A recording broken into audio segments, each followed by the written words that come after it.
Then the next is thing about derivatives. I remember a long time back I was reading a book which had a title like Derivatives, Modern Weapons of Mass Destruction. So if you have some kind of a recollection or you have some kind of an idea that there was a financial crisis in the year 2008, and that financial crisis was initially triggered by the housing bubble and ultimately the chain of financial derivatives which used housing market induced the recession, right? Now how you can understand this derivative market is like, let's say I am trying to offer you a financial instrument like share of a company, and on top of the share I design some kind of a financial instrument that I will give you this share back when this thing happens. I mean, contingent of some kind of a financial event.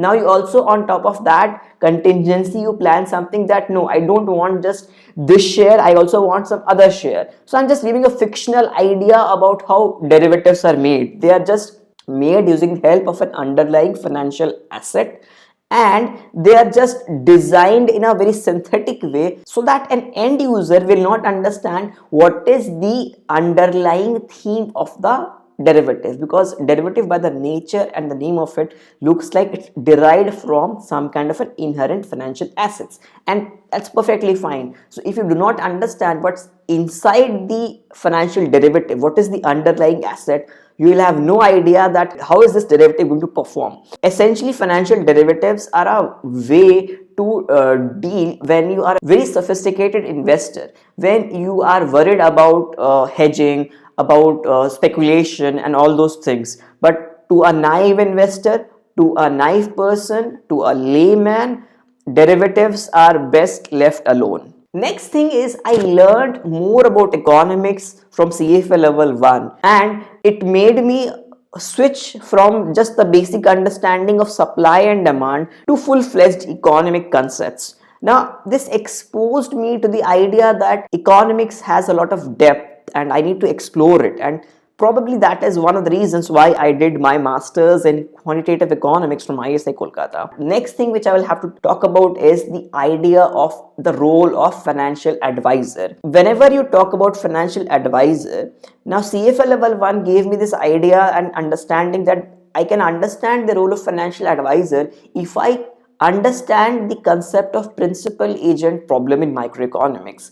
And essentially it's the same thing, like the principal is giving you the money to invest. So let's say you are an investor, you are giving the money, you are the principal, and the agent is the financial advisor, and both of your interests are not aligned, because ultimately financial advisor is not going to get the same kind of income based on the returns. He is just going to get a lot of income based on the transactions, and your income is essentially going to rise when there is a high return.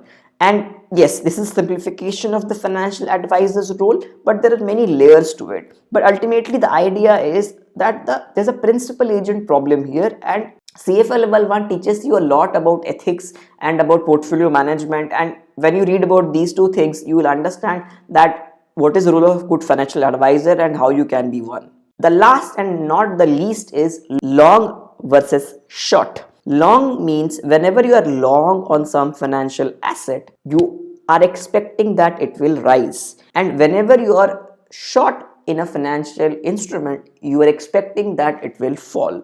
So it's just a very simple thing. There could be layers to it, that what is the meaning of long when I'm in the fixed income instrument like a debt instrument, and what is the meaning of long when I'm investing in options, what is the meaning of long when I'm investing in equities, what is the meaning of long when I'm into commodities. So you get the drift, right? And before you go, don't forget to watch these videos on CFA, which will help you immensely.